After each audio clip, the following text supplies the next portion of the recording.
8 janvier 1981.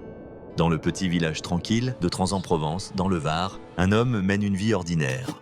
Il va devenir, malgré lui, le témoin d'un des cas d'OVNI les plus mystérieux et les mieux documentés de France. Cet homme, c'est Renato Nicolai, un maçon à la retraite âgé de 55 ans.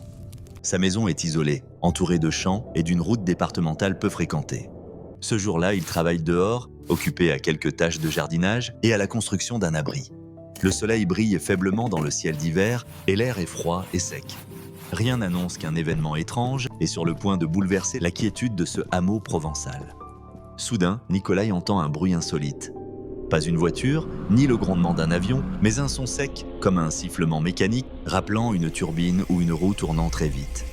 Intrigué, il lève les yeux vers le ciel. Ce qu'il voit le fiche sur place. Un objet étrange, de forme discoïdale, gris, avec une sorte de rebord circulaire, descend rapidement du ciel. Pas d'aile, pas d'hélice, pas de flamme. L'objet ne tombe pas, il contrôle sa descente. Nicolai, pétrifié mais lucide, observe la scène avec l'œil pragmatique d'un artisan habitué à juger les volumes, les proportions et les détails.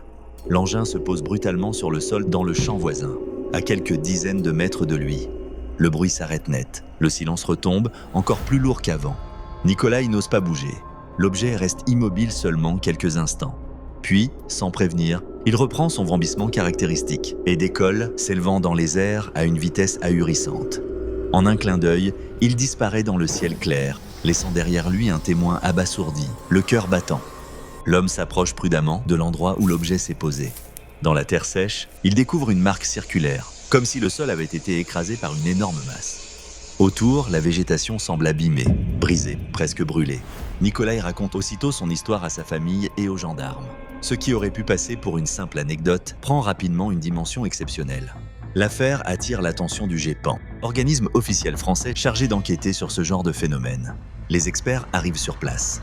Ils relèvent les traces, prennent des échantillons de sol et de plantes. Les résultats surprennent.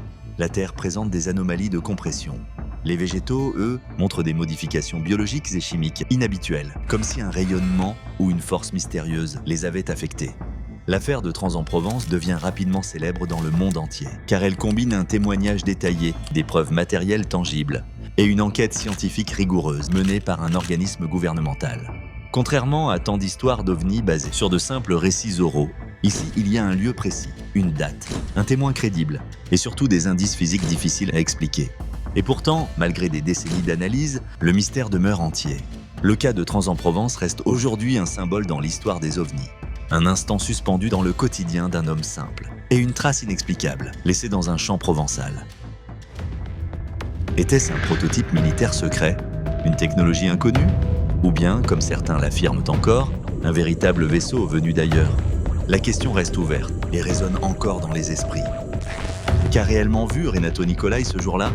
Le mystère reste entier et le secret persiste dans la campagne provençale. C'était un jeudi, là. Un jeudi, le mois de janvier, le 8, là, c'était là, vers 5 heures. Quand je l'ai vu, moi, qu'il est en train de bricoler, là, oh, je dis quand même, des fois, hein, ça fait pas. Quand je l'ai vu arriver, pratiquement, je ne l'ai pas vu tout à fait arriver. Voilà. Enfin, je l'ai vu arriver, mais enfin, je ne l'ai pas noté, enfin, ça que c'était exactement. Alors comment était cet engin? Beh, l'engin c'était un engin, una forma, come due assiette, c'est-à-dire... Come une soucoupe? L'una sull'altra va, un engin come ça, là, c'était 2,50 m là, sur 3 mètres, il fait environ le chose, là, le diamètre. De quelle couleur était-il?